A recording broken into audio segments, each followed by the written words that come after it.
Bon, on est dimanche matin à 10h et là j'ai 1 heure de route pour aller à la Villette, pour aller voir Trends et on est extrêmement motivé actuellement.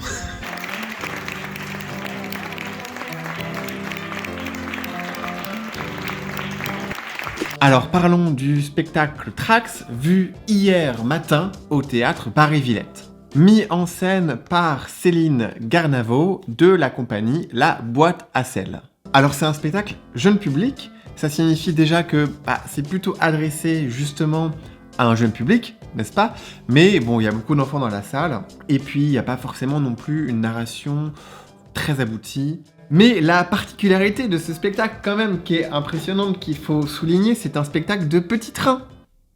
Oui, de petits trains. Et voilà, j'ai kiffé, c'était super.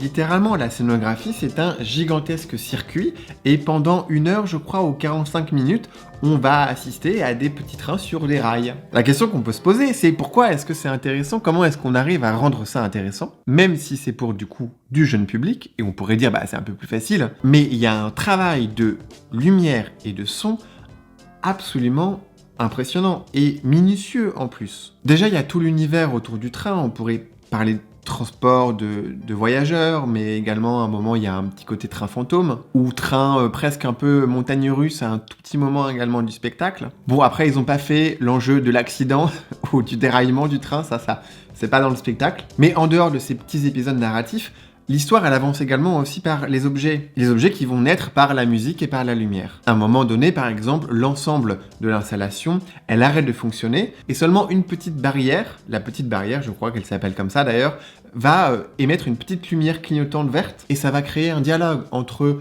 le personnage, le type d'orchestre un peu qui s'amuse avec ses petits trains et cette petite lumière, et puis les choses vont commencer à se remettre sur de bons rails. Et il y a la musique, ou plutôt ce qu'on pourrait appeler des sonorités, des bruitages. À l'aide de petites boîtes enregistreuses, cet homme, ce personnage, va enregistrer sa voix et créer tout un ensemble musical dans l'univers du train, mais aussi par exemple au moment où il nous fait un petit peu de jazz, et c'est fort sympathique. À souligner enfin le travail de la compagnie, que je ne connais pas, mais qui ont l'air quand même assez adorables. Tous et toutes étaient vêtus de leur parure de conducteurs-conductrices de train avec la casquette, etc. Il y a eu des temps d'accueil, il y a eu des temps d'échange par la suite du spectacle, y compris même avec les régisseurs son et lumière, et ça c'est assez important, notamment dans le cadre du jeune public où les enfants sont très curieux justement du dispositif et ont beaucoup de questions. Mais c'est pas tout, puisqu'ils avaient même une petite salle avec justement des jouets pour le train, etc. Bon, ça c'est vrai qu'en tant que spectateur un peu adulte,